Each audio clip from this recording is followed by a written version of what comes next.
Welcome, my friends, to the Spirituality, Healing, and Vision Quest podcast, where we're going to take a deep dive into universal spiritual principles and ground them in modern day practices that you can apply to your life today.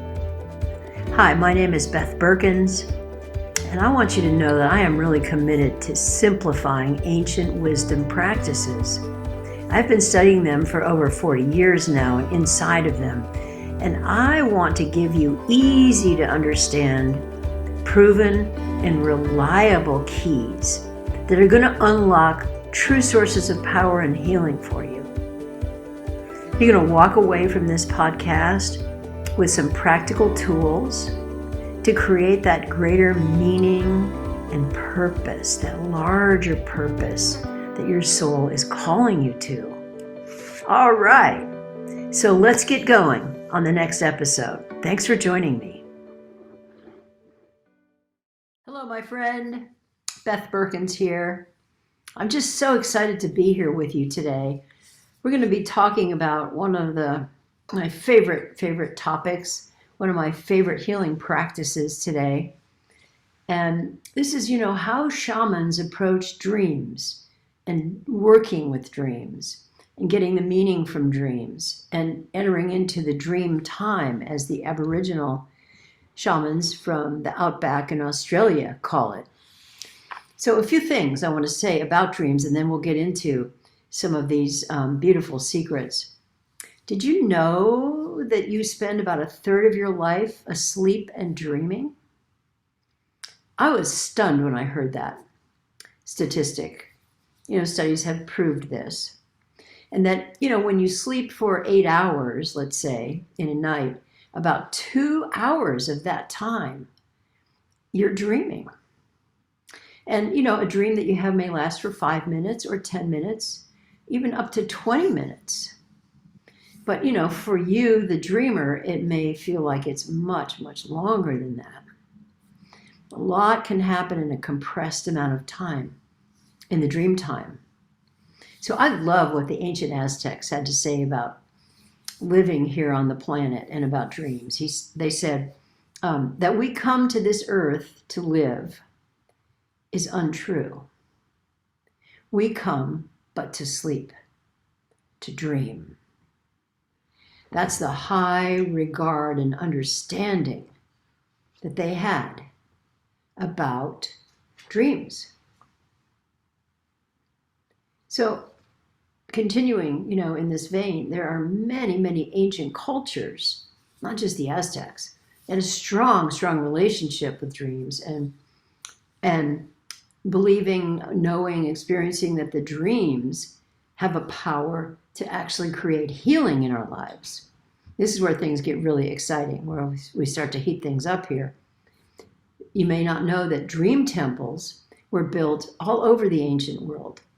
The one in Egypt was really famous, North Africa, Greece, and also on the island of Malta.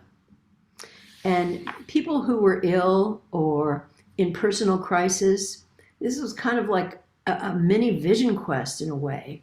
They would go on a pilgrimage to one of these dream temples, whatever was near to them, on foot, of course. And they sought the oracles who lived and worked in these temples. And they sought the healing powers that these oracles could deliver to them. Goddesses, we're talking about goddesses, such as Isis and Hygeia.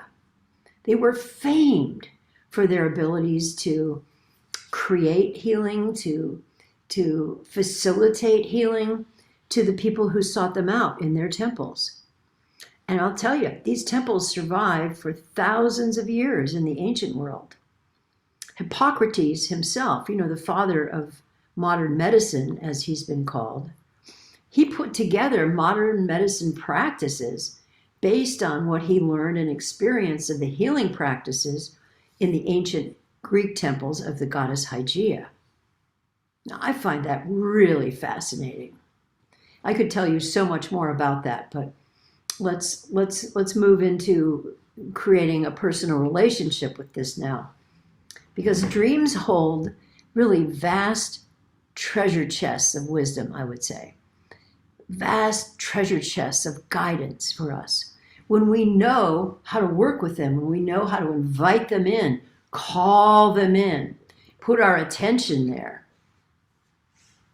So when I was living in Santa Cruz and I was promoting my first book, By the Light of Our Dreams, I got to talk with a lot of people. So I'm signing books and they're talking to me about their dreams, right? I'm doing readings from the book and workshops, dream workshops from the book. People shared with me a lot of stories, many stories about their dream life. Or for some people, they wanted the book because they didn't really have a dream life and they were longing for that part of themselves to emerge, to develop, to show up in some way. They'd had it as kids, but then they had lost it as adults. So many people told me, I never remember my dreams, Beth.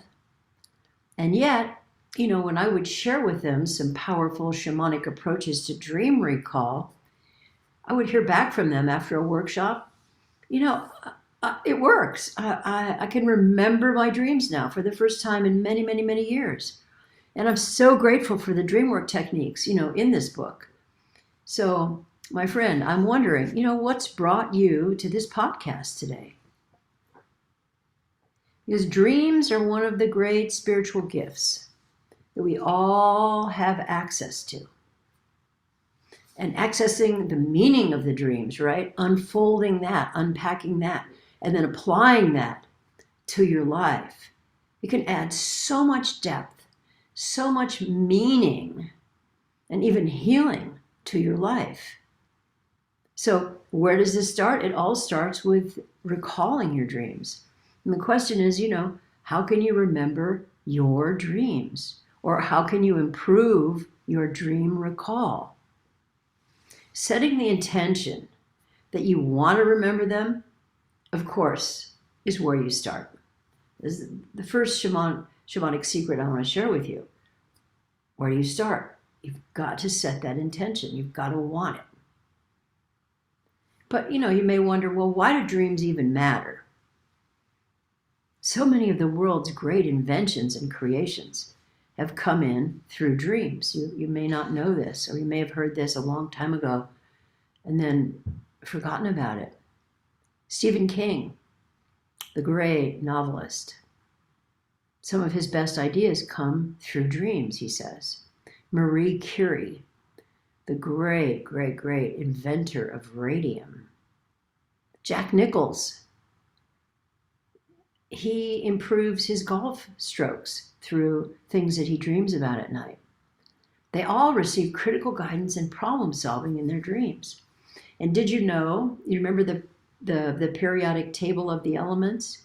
Seeing that, in high school science classes and physics classes in college? That was put together by the gentleman in his dream. Very, very amazing what is there, what we can access when we have the intention. I want to learn. I want to grow in this way. I want this to be part of my spiritual path. I was in a terrible dark night of the soul after my PhD program in philosophy. For about a year and a half, I was completely living on the grid and I was absolutely lost. I had no idea what my purpose was. I knew what it wasn't, but I didn't know what it was. I was absolutely lost and in a lot of grief and anxiety, and I had a dream. And this spiritual guide who showed up really, it was like held a lantern in my life and guided me.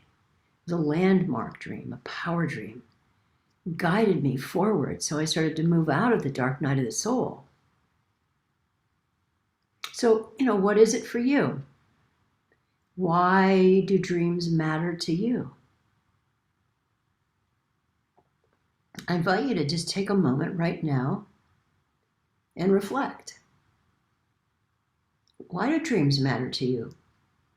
You could have turned this podcast off by now. I know it's interesting, huh? It's really interesting. But, we're going to apply this to you personally. Your answer is going to help you with your practice of dream recall. So I hope, that you've got that answer right there in your heart, why this matters. So here are some of the shaman secrets for successfully, and I would say enjoyably, remembering your dreams. The first is, let's take a look at the room that you sleep in. If there's clutter in there, chaos, if it's not clean, you want to give that some attention. This is your dream temple, right? Like going to Hygeia, going to Isis, going to the Malta dream temples. What is your dream temple like? You want to have clean sheets. You want to have clean floors. You want to have books, papers filed away. Dreams come from your soul, from your unconscious, from your soul, from that deep, deep hidden part of you. And they're sacred. So it's important to keep your dream temple clean, restful, and peaceful. And the next secret is you want to have notepad, pen, right next to your bed. I would say right on the nightstand, along with a flashlight. You want it to be really easy when you wake up with a dream in the middle of the night to just turn the flashlight on and capture that dream on paper ASAP. Before you get up to use the facilities or turn over, you want to tune into what's there. What did I just dream? Maybe it's just a flash that you remember, a woman in a red dress, and you were trying to talk to her. Or, whatever that is. Before turning the lamp on,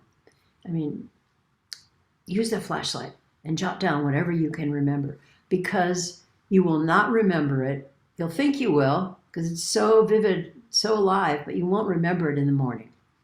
They're very fleeting. It's like, do you really want to? Do I really matter to you? Then write me down right now.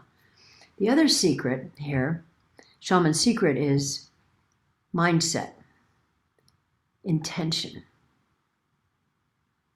It's important, really critical, as you're falling asleep, to think only one thing: I'm recalling my dreams. You can say an affirmation like, I'm remembering my dreams now. You can even write this down on a piece of paper. Keep repeating that affirmation as you fall asleep. I'm remembering my dreams now. I'm remembering my dreams now. And, if you wake up in the night, as many of us do, you want to turn over to another position or get up and use the bathroom, just try to remember what you were dreaming before you get up, before you change body positions, because dreams are very often keyed into a particular body position that you were in when you had that dream. So before you flip over, just the position you woke up in, look for that dream. It's there. Write it down immediately. Again, you will not remember it if you don't write it down. Even if it's just like, what we would call a dream fragment or a picture. Maybe a white horse went bolting through your dream.